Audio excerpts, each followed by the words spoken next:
好，来继续来看指挥中心防疫的措施。经过清明连假的考验了后，接落来就是5月初一劳动节，有3天的连假。指挥中心嘛推出着观光人潮的指引，包括这个游乐园甲风景区，以上大容量的50%为防疫的安全量。若是无咧卖门票的景点风景区，都用周遭停车场的容量来控管。另外，夜市的小食摊、甲百货公司的美食街，若无法度保持社交距离，都爱加装隔板，或者是减少座位。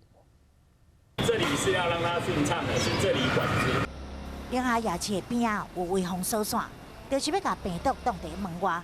因为清明连假期间，这个人客人的画面，互指挥中心看了真担心。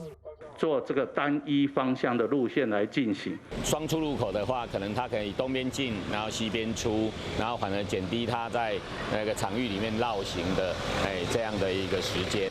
伫指挥中心的声量进前，业者先表达家己的心声，因为根据观光指引，夜市、百货商场、美食街的餐饮，拢要改做单一出入口进行流量管制，另外保持社交距离，都要加装隔板，减少座位。都可以的，因为真的是疫情实在太严重。大家尽量避免出门啦，防疫期间大家一起加油。但是人愈侪游乐园、风景区都要靠整体容量来控管。以有1万人的游乐园来讲，防疫期间上最只会当互5000人入园，而且只要50%，也就是2500人，就发出警告。达到55%，2750个，就进一步再分流管制。若是达到6成3000人呢，就引导到附近的其他景点。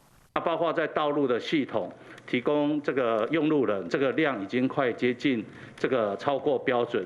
若是无卖票的户外景点，像国家风景区，是以周边停车场容量来控管，以上限50%为安全值，只要超过25%，就会提出警讯。景点的室内空间嘛以人数来启动分流，目的就是要让假期出去佚佗的人潮，毋通再有人客人的景象。